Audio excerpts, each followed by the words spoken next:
Okay, so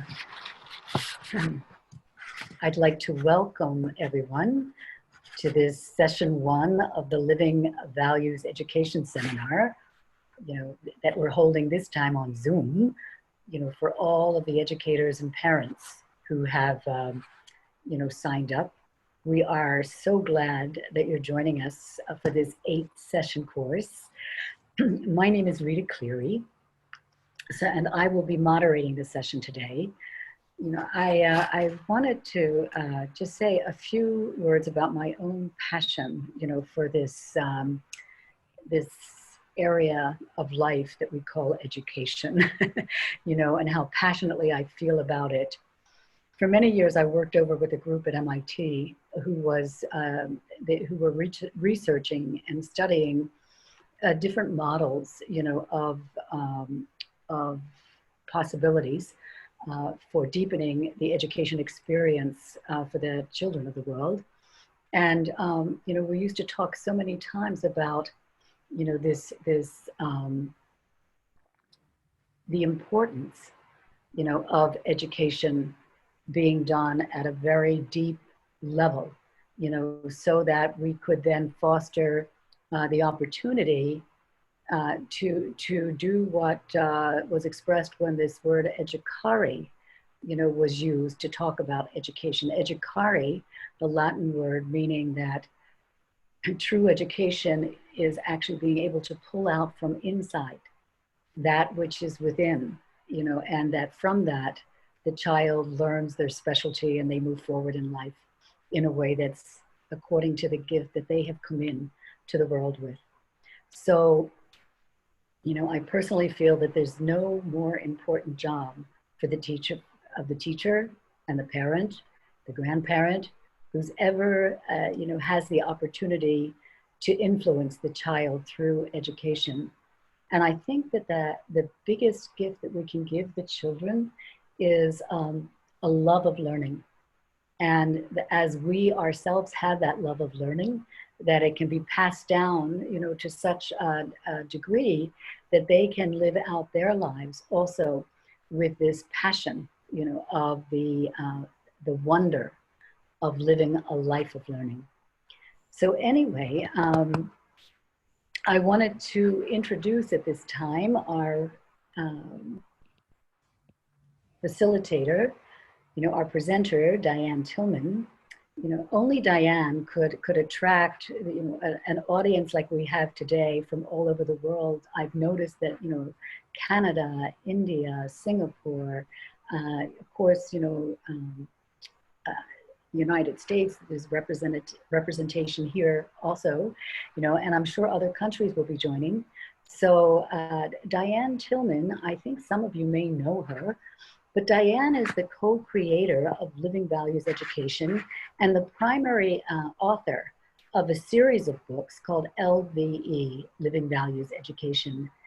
That series includes 10 LVE resource books for young people at risk, including refugees and children affected by war, street children, and young adults in need of drug rehabilitation. She's created Living Green Values and a parenting guide, Nurturing with Love and Wisdom, Disciplining with Peace and Respect. Diane is a licensed psychologist and marriage and family therapist. Diane worked in California public school system for 23 years as a school psychologist. With Living Values Education, since its inception in August of 1996, she has traveled to 30 countries to conduct LVE seminars and workshops and conferences at schools, universities, retreat centers, and refugee camps for both educators and parents, ministries of education, UNESCO, and street children agencies. On top of that, I've had the privilege of knowing Diane for many, many years, and she is just one of the most wonderful people that I've known, in that she has been so dedicated to this pathway of taking her living values and education work out to the world with in a way that she's remained tireless. You know, I said to her the other day, I said, you know, I'm so excited to be able to sit through this with you, Diane, because I've known you as a fountain of knowledge. I mean, she's like an ocean of knowledge. She doesn't stop in her research and learning and then sharing of this information. So I hope that all of you will join me in welcoming Diane. And again, you know, we're so happy that you're here with us for this session. Thank you. Thank you very much, Rita. And everyone, Rita is an inspiration to me. She's just really, really wonderful. And one of the things that she did to inspire me was during the a visit that I had with her recently. And in the visit that I had with her recently, she told me it's not about the program, it's about the need of the time. And she said, if there's been any time in which we needed living values education, it's now. So Rita, thank you for that. It re-inspired me and our whole team. And I know there is Marlies from the Netherlands on the line, and Paulo from Brazil, as well as I think Joyce from Singapore and many other people. Anyhow, welcome to you all. Some of you have been asking about the video functions, and I thought I had enabled that, but it is a webinar, so only the panelists show on the screen during the conference. We're trying to avoid any weird things that have been happening on Zoom in recent times. But anyhow, I'm delighted you're here, and I'm delighted to share about living values education. We had organized workshops in California and Massachusetts this summer.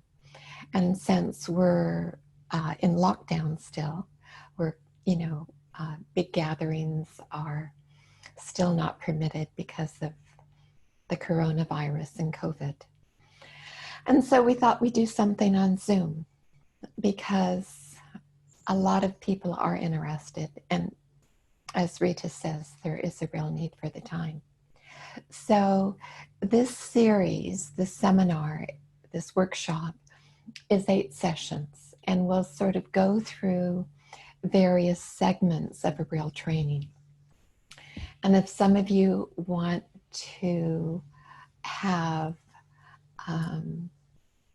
a certificate as a living values facilitator, then you'll need to take all 8 sessions and you'll need to take a test.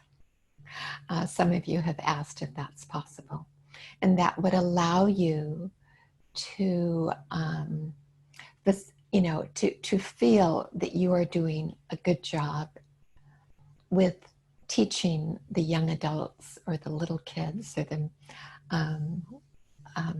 tweens, and feel that you know about how to implement LVE in an optimal way. So our first session is an overview of living values education. Some of the core assumptions, the beginning, some of the stories, just a few, over the last 24 years that living values has been operating. And then in other sessions, like the next session, we'll do a reflective exercise and look at what a values-based atmosphere is for you in your culture. And then we will continue on looking at what we'd really like to create in schools, and then looking at skills to do that. So I'm going to start by simply asking you if you had a magic wand and could magically get everyone in the world to live 2 values, what 2 values would you choose? You can write that into chat and Rita will share your responses. So just imagine if you could get if you could choose 2 values for everyone in the world, what would you choose? Acceptance and kindness, honesty and royalty, tolerance and love, peace and happiness. I'm just respect and humility, respect and acceptance, love and kindness, love and respect. Okay, beautiful. So would you like me to read those? Go ahead, Rita, yes. Okay. So peace and respect, love and felicity, truth and love, honesty, integrity, acceptance, gratitude, appreciation, compassion, courage, and patience. Wonderful. Peace and respect. Thank you all. The wonderful thing is, whatever 2 values you picked, you're right. Any 2 values, just imagine if the whole world was only peaceful or only loving or only full of respect for each and every one, what would happen as a result? So there's a lot of programs that do character education, but there's very few that do values education. And so it's interesting to look at that. I'm going to share my screen with you, and you'll be looking at a PowerPoint presentation. And if I can get it to, okay. So one of the reasons that we looked at values education is because values are something that all children have. I'm actually going to change the slide. Oops, that one didn't actually work. Okay. See, there's a blip in the slide. Okay. Anyhow, one of the core assumptions of this program is that all children and all people deeply care about values. And so one of the reasons we do a values education program is because it's something that everyone has inside. I've never met one person who didn't want peace. Sometimes teenagers will say, well, I don't care about peace. But if you say to them, oh, so you don't care about peace, tell me more. How they react is amazing, because they go down to a different level when they're given respect. And it ends up that they share that they care very much about peace.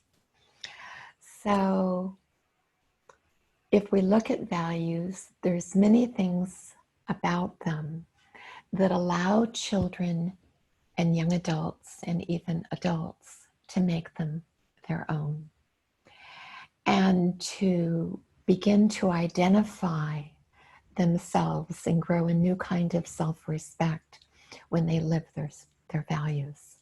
It's something that they can explore and experience and express.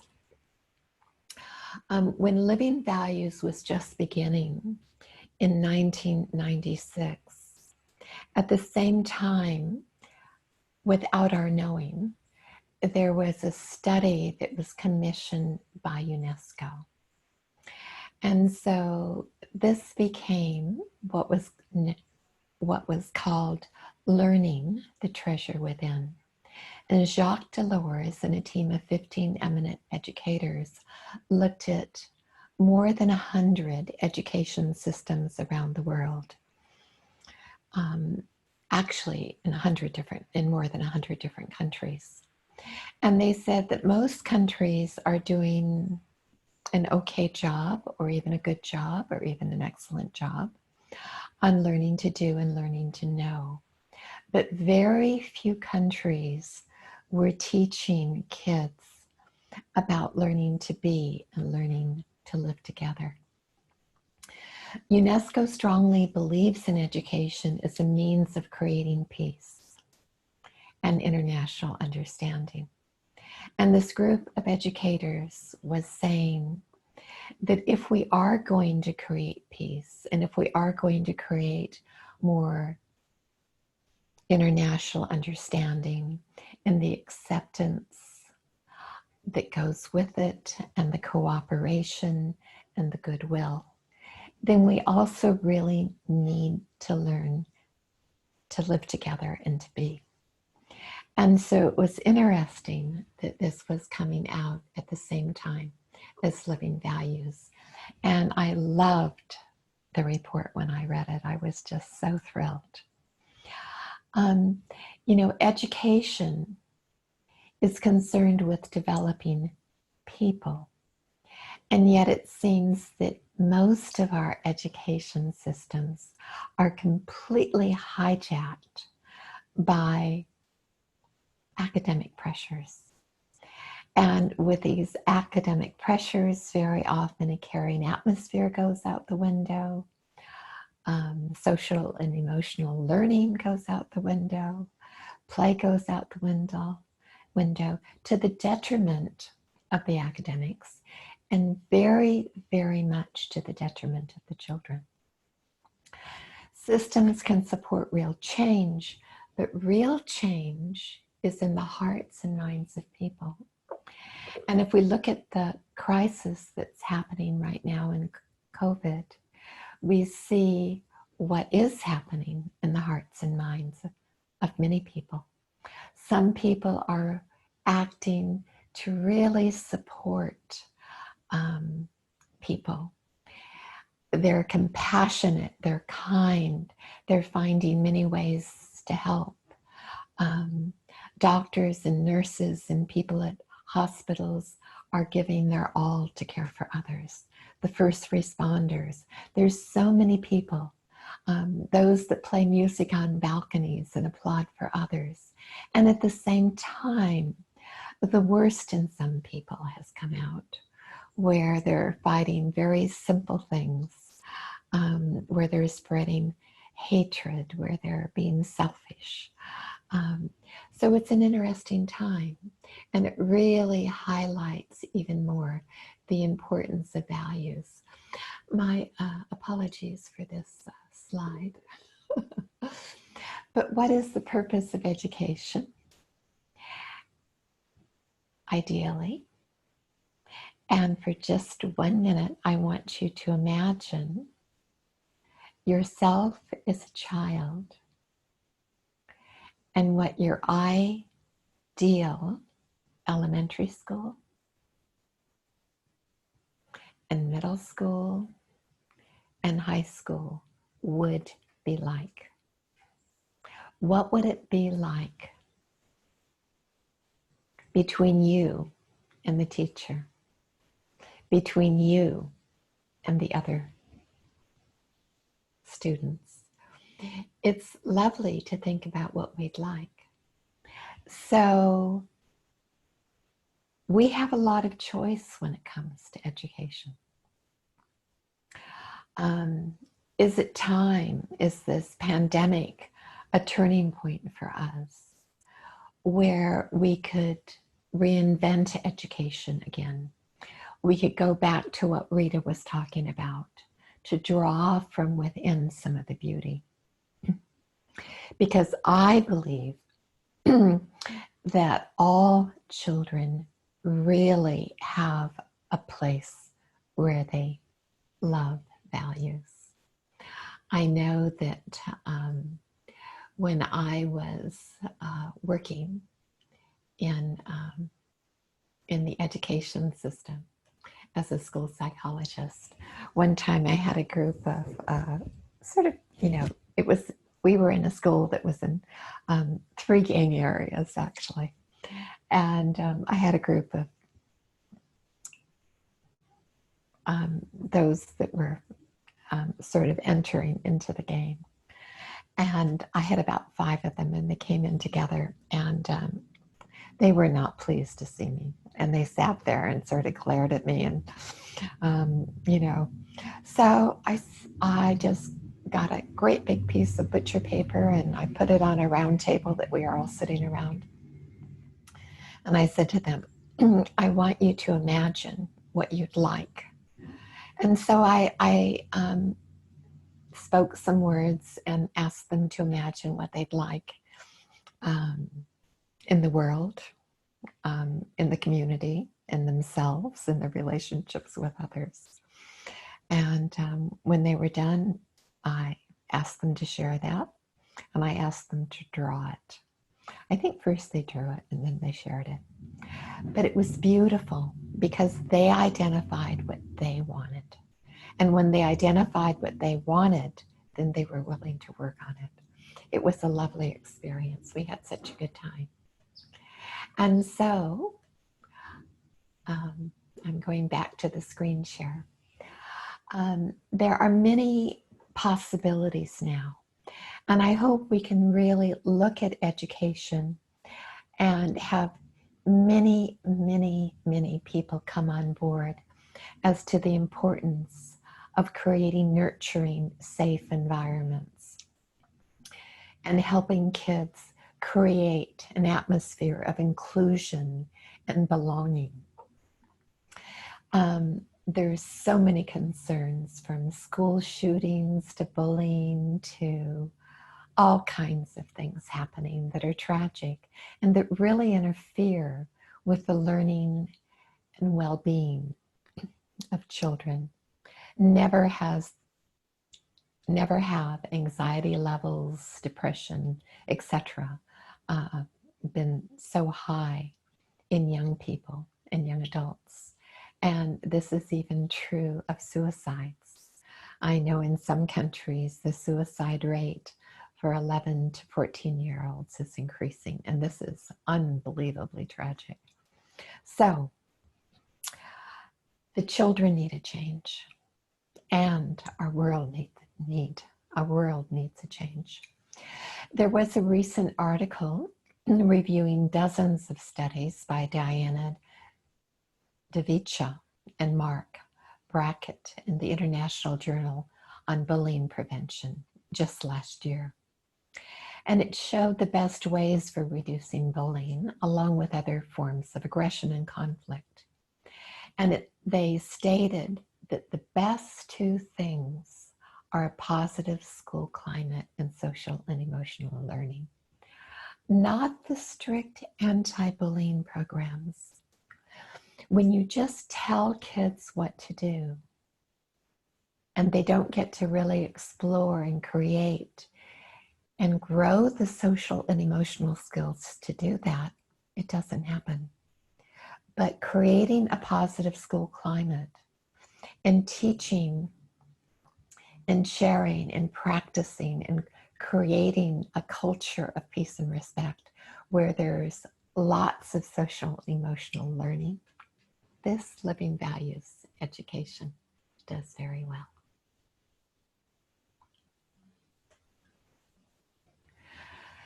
So, what is living values education? Nurturing hearts and educating minds. Sorry about the lack of that S there. I didn't notice it before, but I did now. LVE educators model values and create an atmosphere in which young people feel loved, respected, valued, understood, safe. Young people explore and develop values with facilitated LVE activities and learn healthy social and emotional skills. LVE supports respect and dignity for each person. And this is very, very important. A lot of people say, well, I have values. Why do I need to learn about values? And recently, the Black Lives Matter movement has emerged again in the USA. But this time, it has very beautifully been taken up in many other countries. And so when people say, well, we don't need values, we have values, I would like to challenge that a little bit, because I think that yes, we do have our values, but for how many? A lot of people practice their values, perhaps of kindness or compassion or love. For some, maybe with their immediate family, or with their circle of friends, or with relatives or whoever. But do they extend it more widely? Do they extend it with everyone? With people of different races, with people of all different religions, with people who are rich and people who are poor, with people of all ages, with people of all different orientations. There was once an older woman who was even older than me, who I was a friend with. And years ago, I asked her, what is the difference between a virtue and a value? And she gave me a very beautiful answer. And she said, a virtue is something that you hold inside you and that is naturally yours. But it becomes a value when you use it all the time with everyone. And I thought that was such a beautiful answer.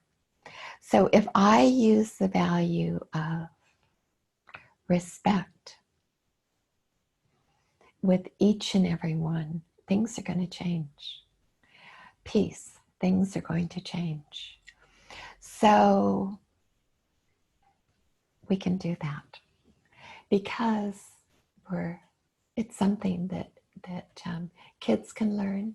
It's something that adults can learn. I know that just recently we've been doing living values education in some of the California prisons. And it's happening in 2 prisons. It stopped because of the lockdown right now in COVID. But it's been going on for a few years. And there's 3 different men that have been doing living values with groups of lifers, men that are lifers. And they send me letters sometimes, and the letters say, nobody ever talked to me about values before.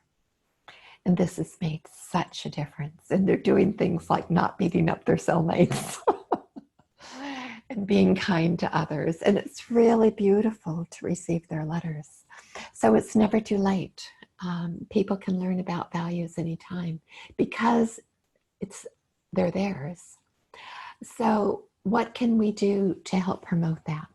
So we can all be, as educators or parents or anybody at all, support respect and dignity for each and every person, acceptance of the cultures of others. And we can teach that, as well as kindness and optimism and resilience and courage and persistence at this special time. This curriculum is designed to work with diverse cultures and backgrounds. You'll see that when we go through the training, that one of the things that happens is in the 2nd and 3rd sessions that you'll be doing, mostly we're asking you for information. And it's so you can create what you want.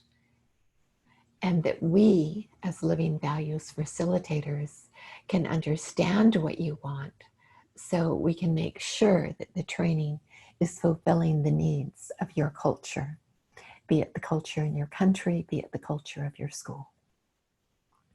So the birth of living values education, I was asked to write a chapter in Living Values, a guidebook, in 1995. They asked me to write 7 pages, the Brahmakumaris, for children from 8 to 14. And so I did that. It was published in 1996 in Living Values, a guidebook, And Cyril Dallas, who was in charge of early childhood education at the New York office of UNICEF, read that chapter. He was so enthusiastic about it. And he said, the world needs this. Children need this.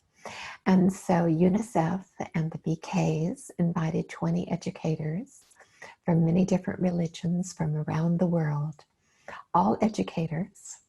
And we met in August of '96 at the UNICEF headquarters in New York. We met for 3 days. We had a wonderful time. And we talked a lot about the importance of a nurturing environment and values education for all children at risk. Cyril Dallas was quite concerned about refugees. He felt that was really a need.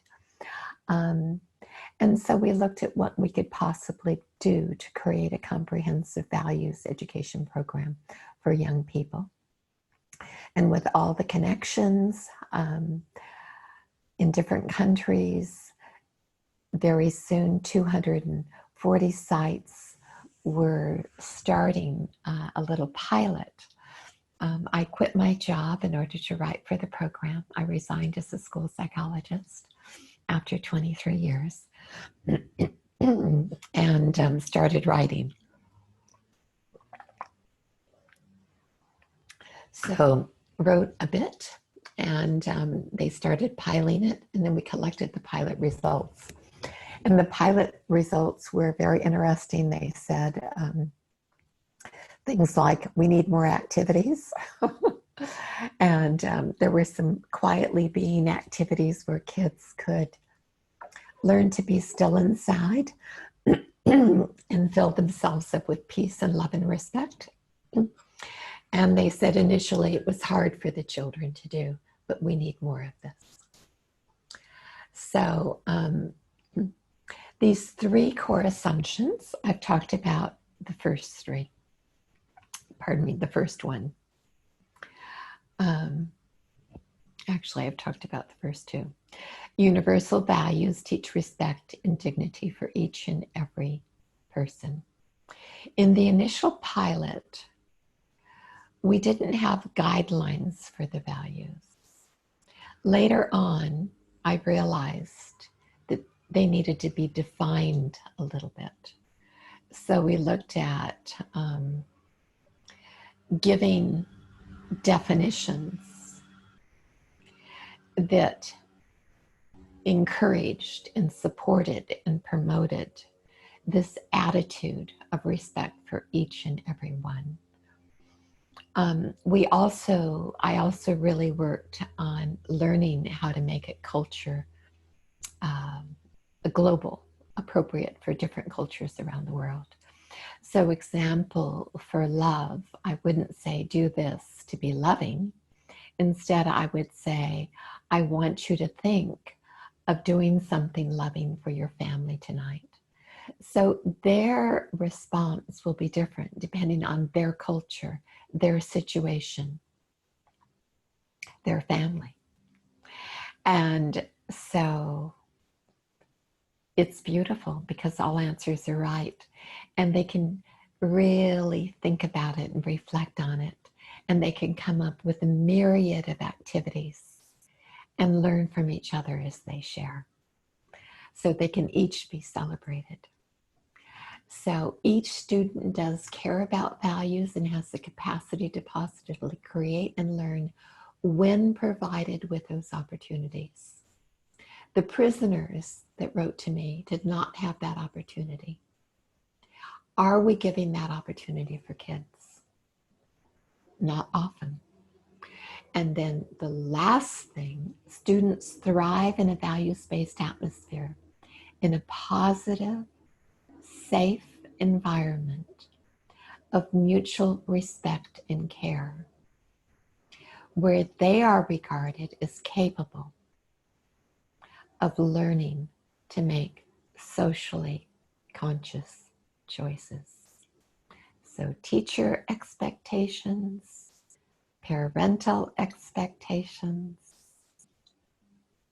the attitude of respect. and creating an environment where everyone is treated positively, where everyone belongs.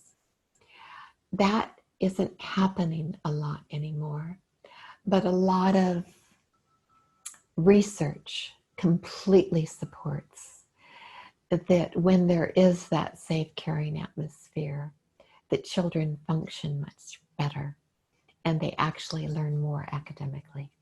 If you compare it perhaps to you going to work and people really valuing you or people not liking you, it's easy to see how an atmosphere affects us all. So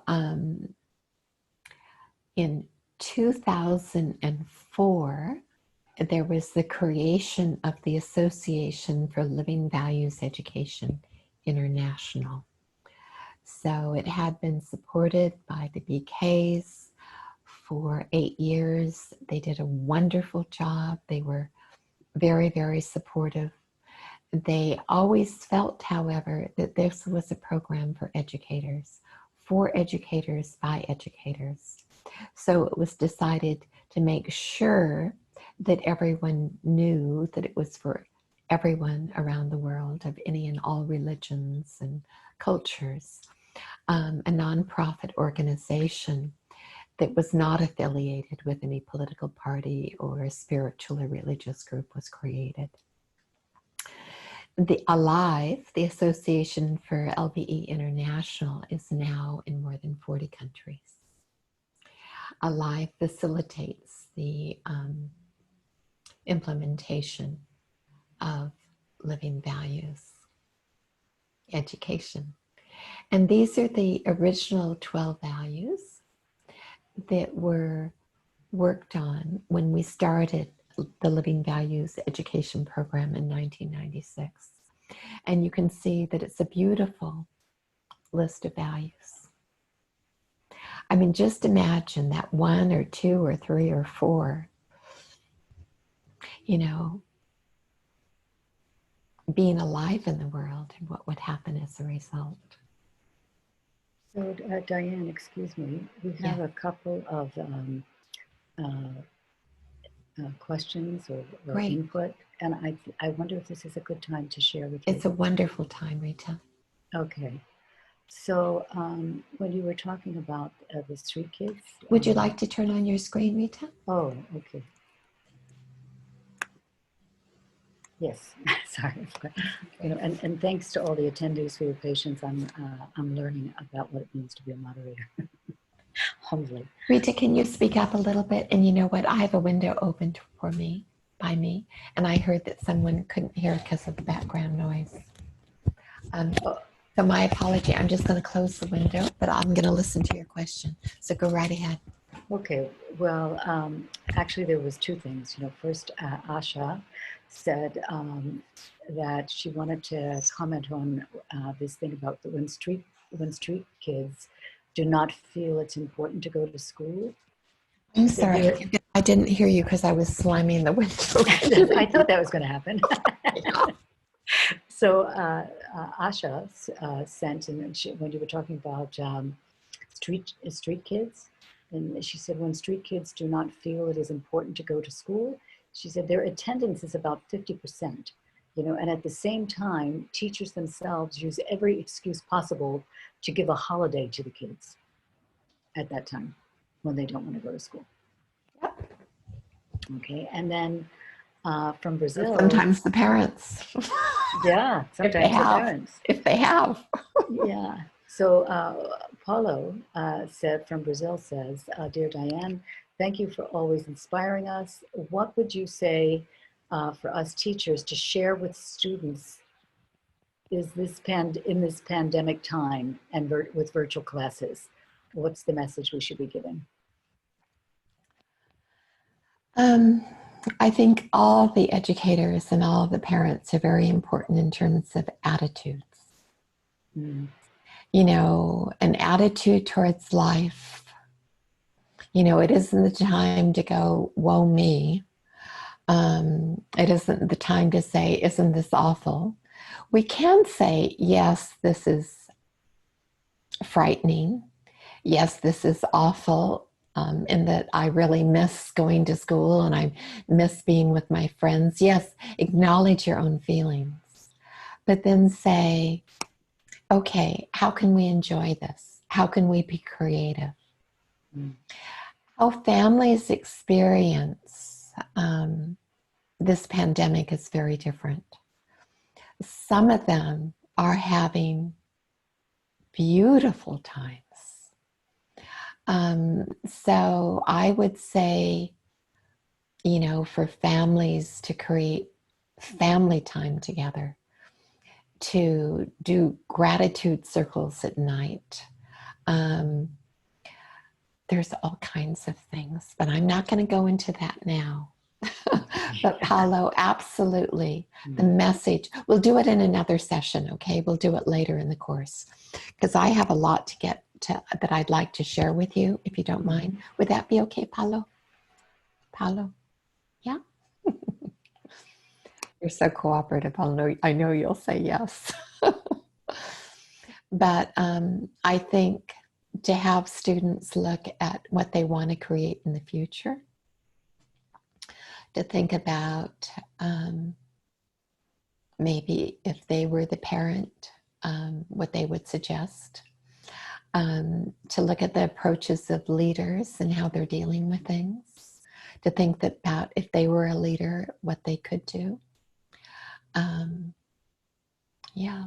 And for countries that can go outside to enjoy nature.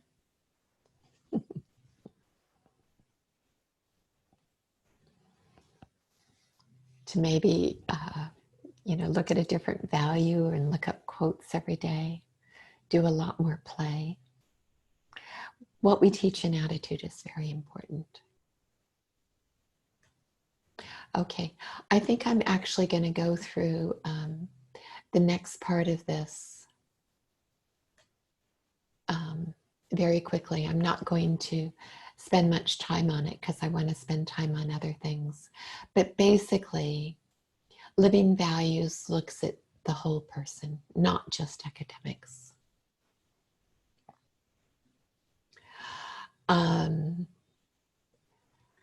We want kids to reflect on different values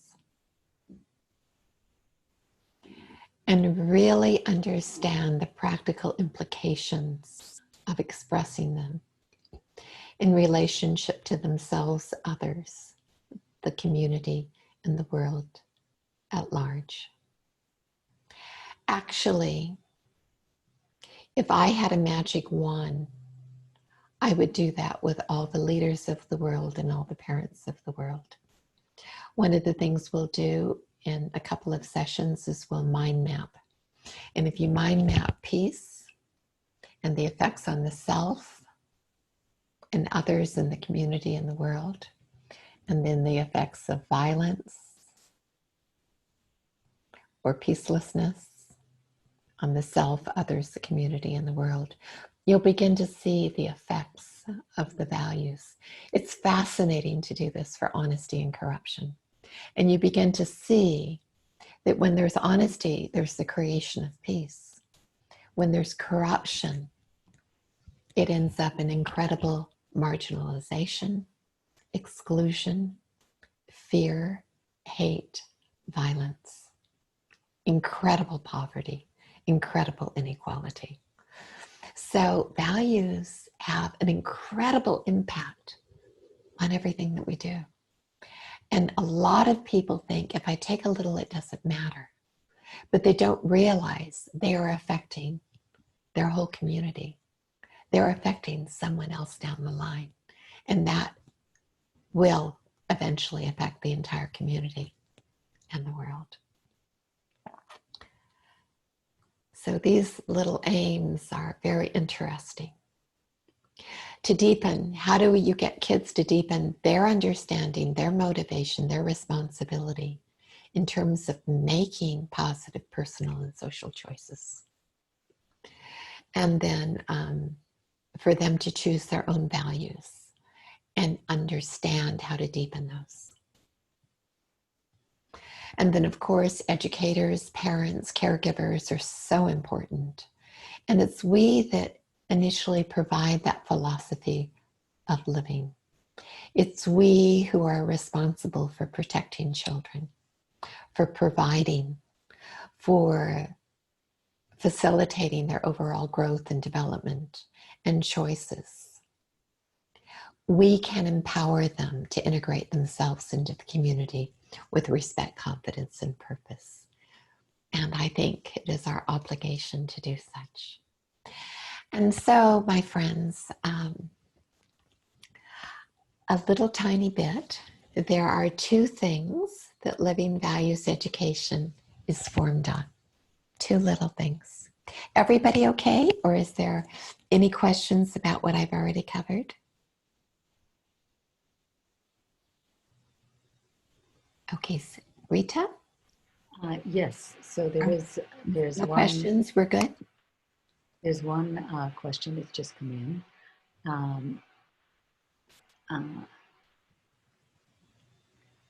in. She's saying that values teaches us right and wrong, but in conflict situations, it's a confusion. Can values cause distress at this point? I think that if you, have a superficial understanding of values, that yes, they can cause distress. We have to really understand them at a deeper level. And, there's always practicality. I remember once, I'll talk a little bit later about a refugee camp that I was in. And I went, Rachel Flowers was the Living Values Coordinator in Thailand years ago. And she gave a workshop in Chiang Mai. And the distance coordinator for the Karen refugee camps in Thailand wanted the camps to do living values. And there was 110,000 refugees at that time, I believe in 11 different camps. And so they were along the Myanmar, Burma border, and they were Karen refugees. Their villages would be,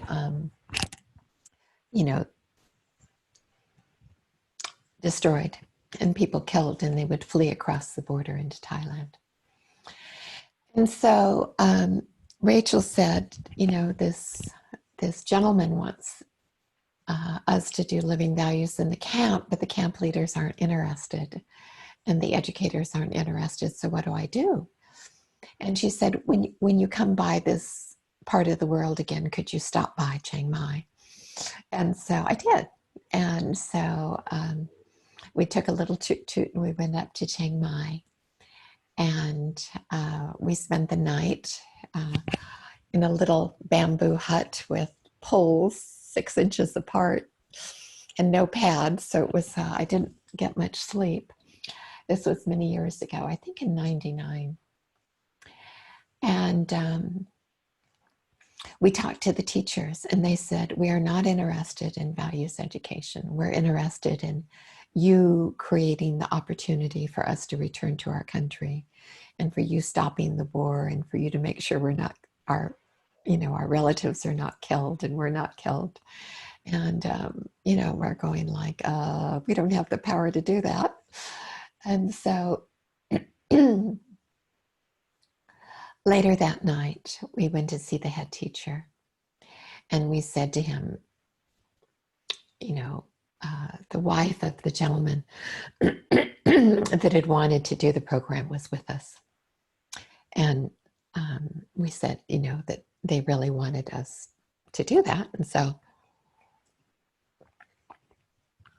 but that the teachers didn't want to do it. And I said to him, why don't the teachers want to do it?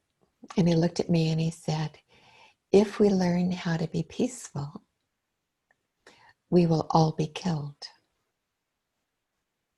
I said, oh, well, that's a good reason. And so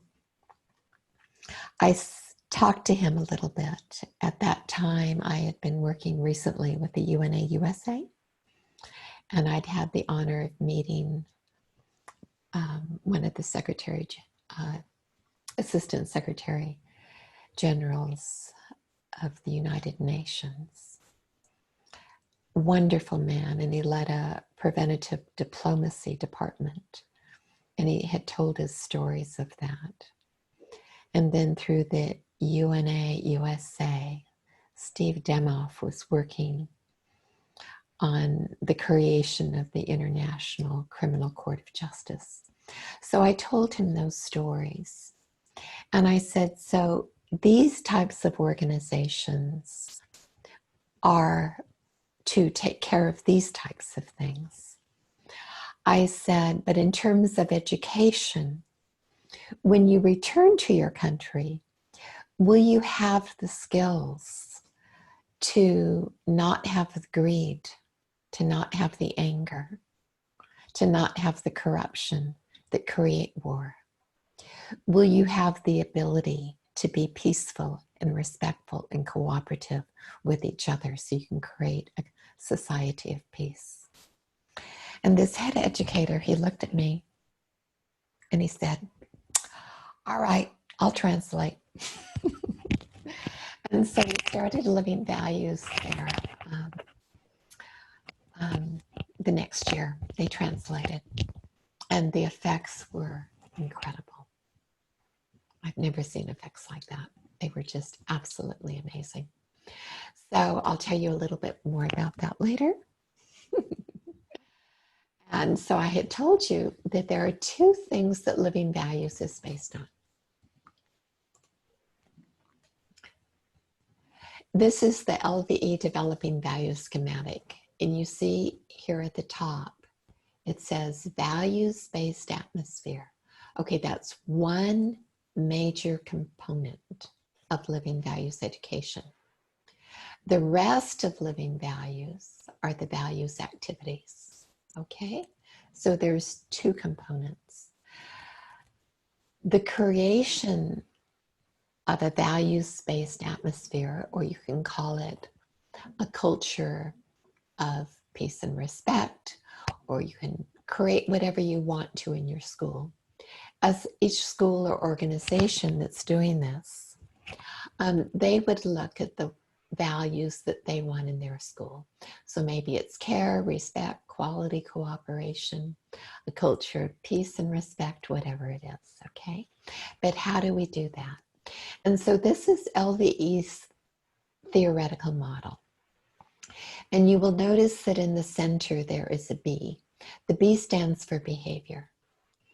So whether the behavior is positive or negative, in Living Values education, we try to stay above this line and make sure that we treat young people in such a way that they feel loved, respected, valued, understood, and safe. And so, excuse me one second. David? I have somebody outside my window making noise. Oh, well. It's home, sweet home. Sweet home, yeah. This is online seminar, yes. The advantage of being in a pandemic, not getting out of the home office. Anyhow, so to help all children feel loved, respected, valued, understood, and safe. Just one second. David?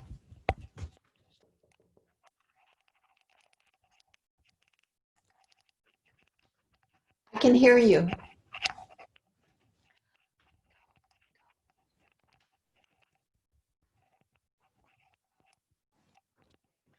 Apparently my pantomime is so great.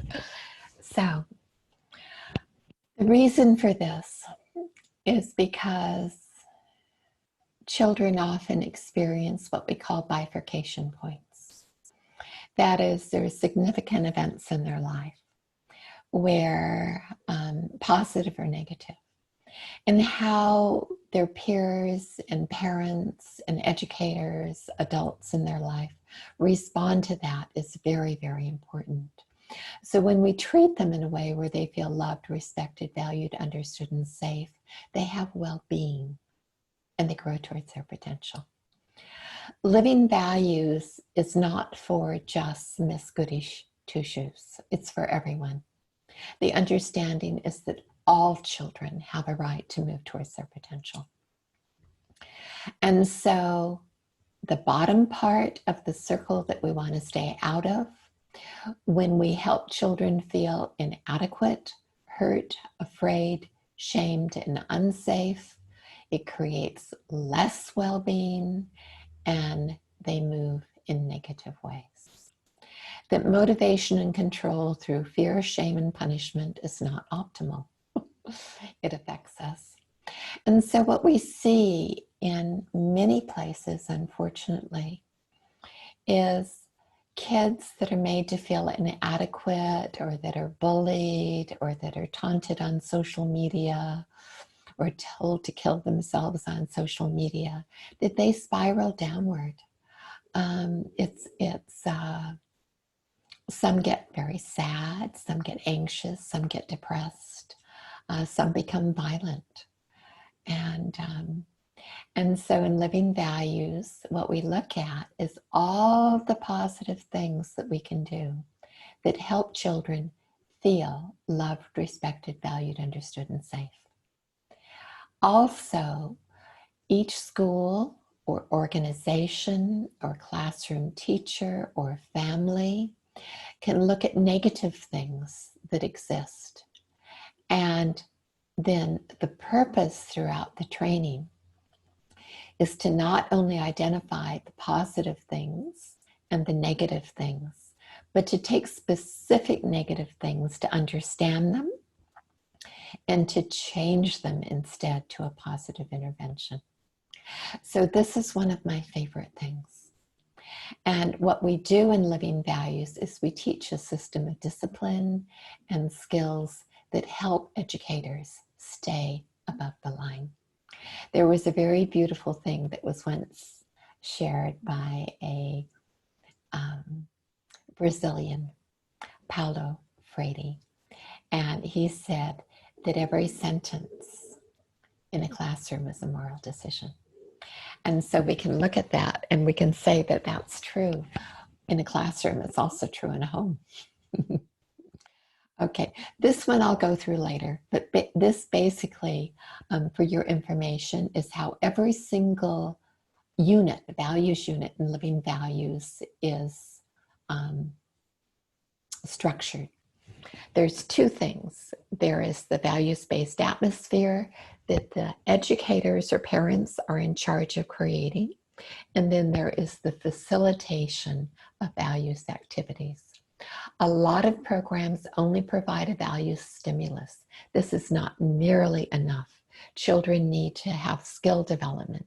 Children need to be artistic. Children need to share it and make it their own. Okay, so those are two main components. And it's so important, so very, very important to have the kids experience values activities because they learn about the different values. They learn about different components. They discuss it. They learn social skills. They create things. Like when they mind map honesty and corruption, they are supplying all the answers. The teacher is not supplying any. And then maybe afterwards they create a poem or a song about what their learnings are.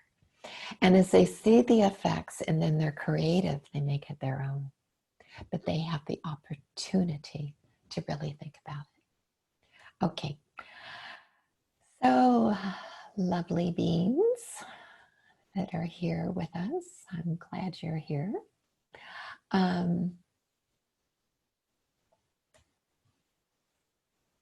This was the original series for Living Values Education, published in 2001. There was 5 books. It was the winner of the Teacher's Choice Award in 2002. And then I was asked to update the books. So that began a couple of years ago and is still ongoing. In 2012, Brazil and myself and some teachers in China, Paulo, who's on this call, and others in Brazil, and a group in China, we cooperated together, and we created Living Green Values. And a lot of those activities are now part of the Simplicity and Caring for the Earth and Her Oceans units in the new books, almost all of them.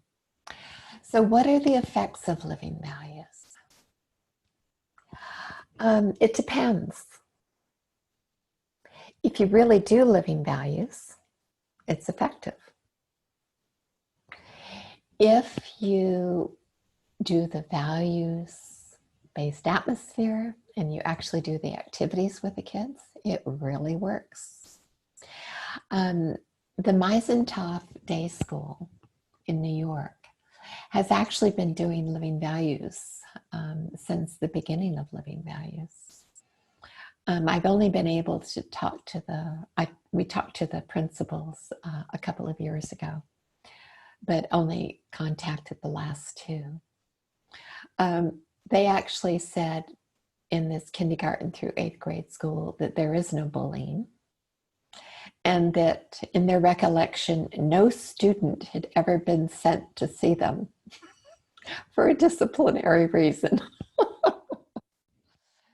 So, and the teachers are wonderful. One of them will be sharing later on, who coordinated living values at that school.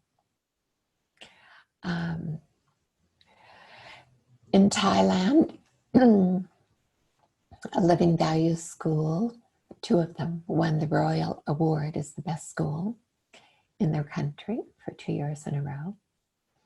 And then there were administrators at St. Joseph Bangna School with 3,310 students. And they reported the following results after implementing living values for 22 months. So as you see, improvements in student attendance, improvements in student tardiness, teacher attendance in reading, in language, and in math. And in Bermuda, 3 elementary schools in the first year, an 80% drop in disciplinary referrals. In South Africa, a wonderful teacher led living values, and she trained the students to do living values. And then a couple of her most powerful students, one of them into drugs, she called him the king of drugs on campus, another into violence and carjacking. They became leaders, and they led LVE activities for the rest of them. So they had a wonderful time with it. I want to tell you about someone else who I hope will appear on one of the later calls, and that is Peter Williams. He's been the principal of the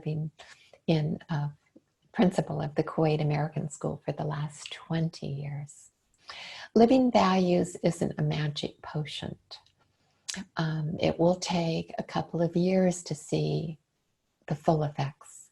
You will have incredible change in 6 weeks if you actually do it as recommended. You will see a lot more change after 1 semester. You'll have incredible change after 1 year. At the end of 2 years, you'll have real deeper level change.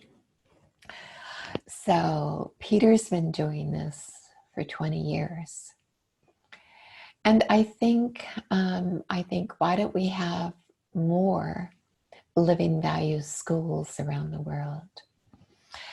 And I was realizing that there's a couple of different reasons. One of the things that Cyril Dallas said to us from UNICEF at the very beginning is he said,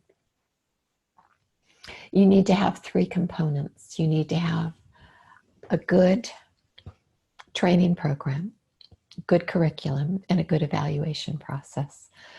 So we did two. Our evaluation process was never up to speed. I'm currently working with a couple of wonderful people who are helping with that. So hopefully within a few months, it will be up to speed. But so I think that what happens is that they have success with living values. So the disciplinary problems disappear. But unless you keep the vision of living values and understand the importance of social and emotional skills and a nurturing, safe environment for children, academics can easily hijack the emphasis and the focus of the school. And we see this so much in schools now, where academics are the focus and the safety of the children and the nurturance of the young adults is left to the wayside. So again, what is the purpose of education? If we looked at the last big recession in the world, what was it created by? It was created by corruption, wasn't it? And so we can all be trained to do things, but are we doing it for the benefit of ourselves only, or also the society and the world? And again, what are values? What kind of world do we want to create? Right now we have 70 million refugees. Far more, actually, than at the end of World War II. And so maybe we need a little change of direction. So Peter Williams didn't lose his focus. He wrote a beautiful book just recently, and he published it in November. A lot of it will be in the new book that I'm revising now, the Living Values Education Educator Guide. It's being completely revamped. A lot of the things are the same in it, but there's some beautiful additions. And one of those beautiful additions is from Peter's book. He wrote this little book. It's not very long. It's on Amazon. It's, I think, 58 pages, and it's called Values-Based Education, Practical Strategies to start, strengthen, and sustain value-based learning. And I was very touched by some of the things that he shared. Like, do schools usually talk about the loving presence of an educator in a values-based atmosphere who models values and lives their values with kindness? No, people don't talk like that. But if you were a kid, would you like them to talk about that? If you were a teacher, would you like to be talked to? Would you like others to talk about you like that after you have taught them for a year or for a month? Of course you would. That's the kind of school that we all want. 2, enabling a community of trust in a family of learners, especially with parents, in the promotion of well-being, care, and high-quality learning. So this caring atmosphere, this working together. 3, confidence and trust, that there is healing strength and nurturing and guiding hearts and minds through living values education. So thank you, Peter. Peter is amazing. You'll really enjoy him. You'll meet him on another session, I hope. He's currently stuck in Greece, poor thing. So I think he's having a great time there. So, 20 years of implementing LVE. So what we're doing, and what I asked Peter to do after I looked at this book of his, is I said, Peter, in order for living values to really be an evidence-based innovation in terms of official categories in this country, perhaps in others, we need some data to back this up. So under lockdown, he got his teachers to fill in our very long and complex evaluation forms, which take way too long to do. And he found, and they also looked at whole school indicators. They found the attendance by students in the last 12 months was 97%. Not bad, huh? And that the attendance by teachers was 95%. He also found in this kindergarten through high school that there was virtually no violence in grades kindergarten 1 through 4 and high school, no violence. There was a tiny bit of violence in grades 5, 6, 7, maybe 8, anyhow, 3 or 4 years. And the violence was bickering and a little bit of shoving during the playing of soccer.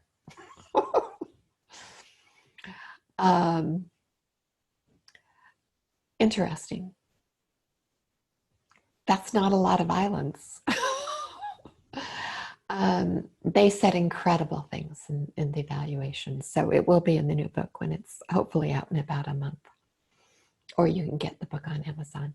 Oh, except that part isn't in there. The evaluation will be in the book that's being made available soon. So thank you, Peter, and all the teachers at KAS. So 15 minutes to go. I'll try to race through this really quickly so I can take any questions. Leave you at least a few minutes for questions. So these are the new books. And I'm going to show them. There's the 814. And these are the values that we've looked at. We're adding a few.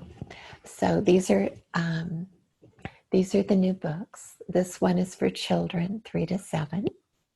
And you see it's not too big. It's 8.5 by 11 inches, so it's a little bit bigger than last one. It's about twice the size of the former books, and it's only book 1. There was so much to add, so much learning over the years, so many wonderful educators that sent me values activities from their experience with children. So thank you all. You know who you are, and you're all listed in the book. This is the other one, and this is Living Values Education Activities for Children 8 to 14, book 1. It's a little bit bigger. And then the last one is Living Values Education Activities for Young Adults, book 1. It is much bigger. Okay, this book has drug rehab activities in it, quite an extensive number because it's more and more of a problem. It's an addendum to the happiness unit. All of these 3 books are book 1. So there's 8 particular values. You'll see the values on the cover. The values are on the cover. I don't know if you can read that. So they're peace, respect, love and caring, tolerance, honesty, happiness, responsibility, simplicity in caring for the earth and our oceans. On the back, it says which values will be in book 2. And I'm going to start writing book 2. So I'll need all of your cooperation again. when I finished the educator training guide after a couple months off. Those values will be peace 2, respect 2, cooperation, humility, compassion, another value we love. So different kinds of values, looking at how to create your own values activities for the value that's important to you. Gentle and brave, and unity.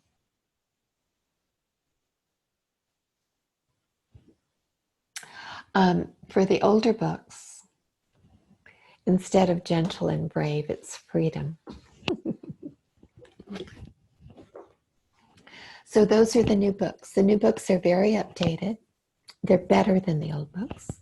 They are available to you free of charge. They're available for free download on the livingvalues.net website. We've wanted to make all of the units free, so they're all on the livingvalues.net website. You can download them free of charge. If you want, you can get the books. And if you don't want, you can download them free. The content is absolutely the same. There's a lot more interaction in the new books, a lot more activities. And so these are the three, the 8 to 14, the 3 to 7. And the 3 to 7 has all kinds of additional stories. So does the 8 to 14. So there's additional stories for young adults too. Up on the website for you to download. For little kids, there's music. And then young adults, there's, commentaries that deal with depression, anxiety, having courage, filling yourself with love, peace, and respect, healing your pain.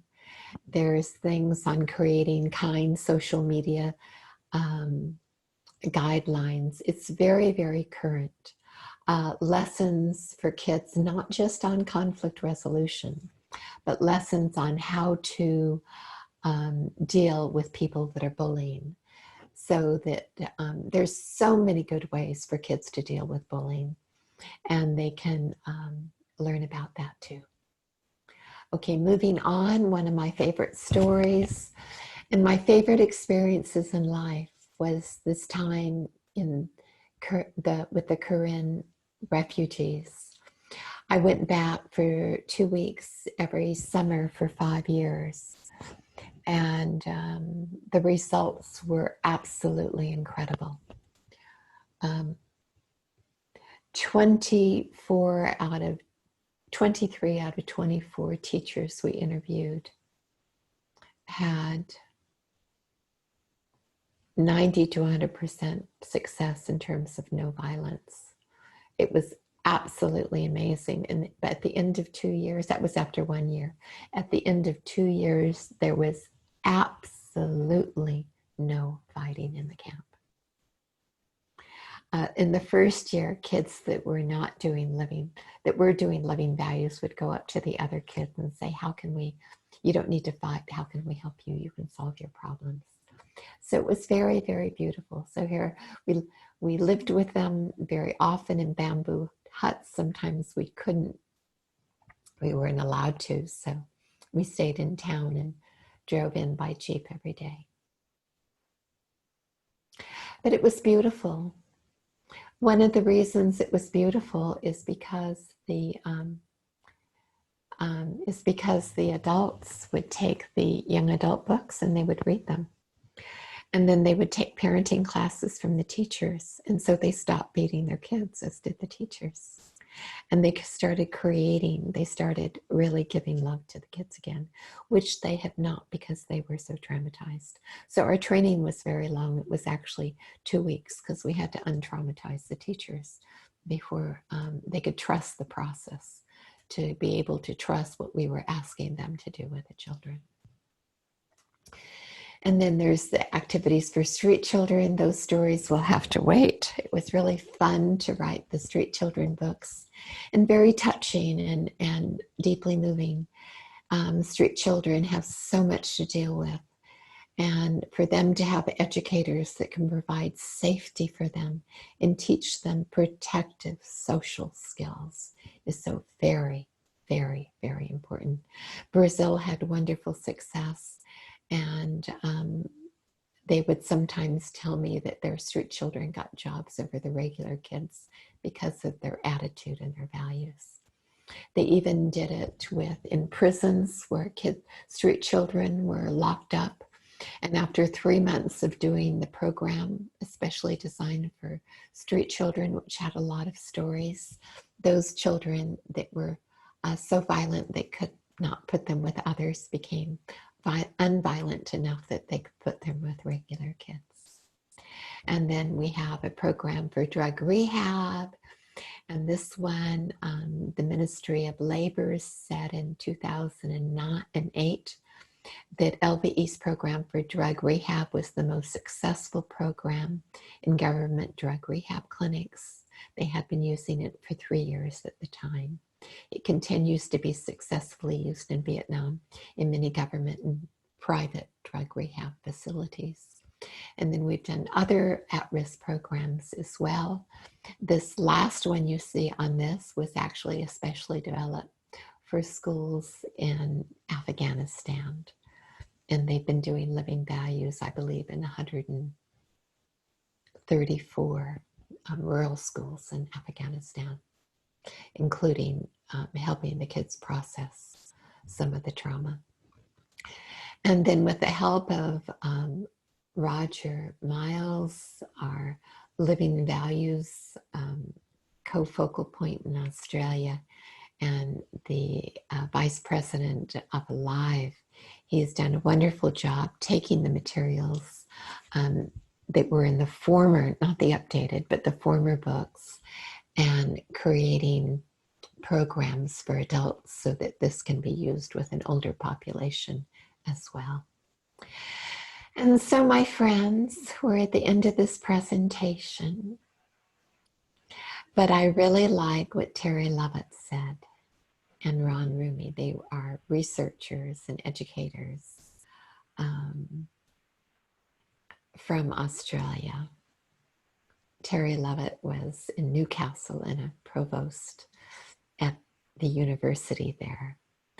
And this quote I love from one of their books: values education is being seen increasingly as having a power quite beyond a narrowly defined moral or citizenship agenda. It is seen to be at the center of all that a committed teacher in school could hope to achieve through teaching. It is in this respect that it can be fairly described as the missing link in quality teaching and quality learning. So, my friends and colleagues, any questions? And Rita, over to you. Yeah, Diane, there's a number of questions, and hopefully we can do this quickly to make sure that they get in. But when you were doing the piece regarding above the line, below the line, the values, living values, there's a question. It says, many groups and individuals have a scary value of defending your own people against others, called loyalty. Also, look after number one, yourself first, etc.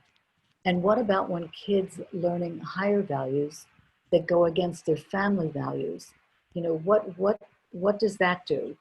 When they're being taught in school, if they've got teachers who are going higher, and yet at home they have lower. Okay, so stop there. Let me see if I can answer one at a time here.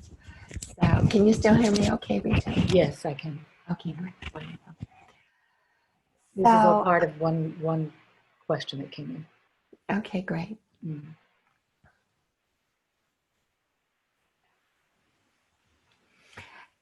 I was focusing on adjusting my mic. Would you repeat that first question again? Sure. In the theoretical model, what? Yeah, so many groups and individuals have a scary value Yes. of defending your own people against others, called loyalty. Thank you. That reminds me of a story. When I was first creating Living Values, a teacher submitted a story to me, and it was two kids cooperated to beat up another kid. I did not accept it. Again, the introduction of values. In each values unit, there are reflection points that really encourage a universal view, where there is this very central core of living values, which is respect for each and every person. So each one of those reflection points is in at least one, if not two or three activities, so that kids really understand it. And you're really helping them understand both cognitively and emotionally the difference between values and anti-values. So once the kids get into a program, it is not a problem. And at homes where there is a difference in values, which is often the case, you can have it within one family. You can have an aunt or a grandparent that does one thing one way, and then another side of the family or within the family that does another thing another way. But the kids realize who really gives them love, who really is fair, who is consistent.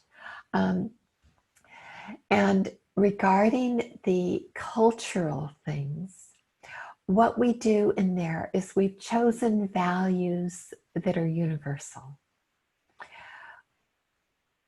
and that we can define in a very, that are really in line with core values of the self. So we really have not had a lot of conflict. There was the instance of the head teacher asking me, what do I do if someone comes after me with a machete? And I said, you need to do what you need to do. You know, you are going to protect your children against violence, you know. It's just like when I have someone, you know, it's just like in Living Values, we stay above the line. You stop the negative behavior. So if someone's having a meltdown, I have to establish values-based discipline and figure out a way to stop the violence, so then I don't have to engage in it. And it works. It's effective. After a while, if you follow the procedures of this respectful discipline, it works. Pretty soon you don't even need to time out, much less go into punishment. So anyhow, it all works out with we've never had a problem with any of this with Living Values education, believe it or not. In fact, what happened with like with the refugees, the parents would come to the teachers and they'd say, my daughter has taught me how to be my daughter is now a Peace Star. And I am here to ask you if you will teach me how to be a Peace Star too. And it was interesting because the camp leader, he said to me, I said, what changes have you seen? He says, now the children do not only not speak, they ask questions. Great. Yeah, great. That's great. So listen, I have a couple more. I know we're right at the end of our time, but these are real quick, hopefully quick questions, quick answers. The question is the 2019 updates of the new books for young adults on the website? Yes. Will they be receiving, you know, I hope this is correct. There were a lot of questions of whether or not all would be receiving copies of the slides that were presented today. If you are registered, yes, I can send you the slides. And how about the recording? The recording we're actually going to put up on the LVE YouTube channel. Okay. I don't know who's going to create that link, but it is hopefully being recorded now. It is being recorded now. So it will go up on the LVE's new YouTube channel. We just got our own channel a few months ago. Okay, and then the final question is, if in fact someone's interested in getting a certificate for attending the 8 sessions, you mentioned that there would be a test that would be given. Can you give any indication of what that test would consist of? No. That's what I thought. Okay, It will consist of the knowledge that you have heard during the course, and I may have you study a couple of values units in order to more thoroughly understand the information. I will have you be looking at the website, so we'll have to do that also in order to answer the questions so that you will have a wider understanding. But it will hopefully give you the skills that you would need in order to help create this atmosphere for the children with whom you work and the young adults or the adults. Well, wonderful. So I think that's the last of the questions that we have. And Diane, thank you so much. This was really a wonderful presentation that was given today. And I wanted to thank all of the attendees who stayed and who have taken from Diane's wisdom of whatever is needed to help you move forward in your life. So we will be coming back online again on Thursday, same time. We hope you plan on joining us. And thank you again for your participation, and we'll see you soon. Thank you so very, very much, Rita. You've been wonderful. And I'm trying to get everybody on so I can see all of your faces. And I don't know how to do it. But thank you for all the lovely comments, and much love to you all. And take good care. And we'll have our second session on Thursday in 2 days. Bye-bye. Take care. Thank you again, Rita. Thank you. Bye. Thank you.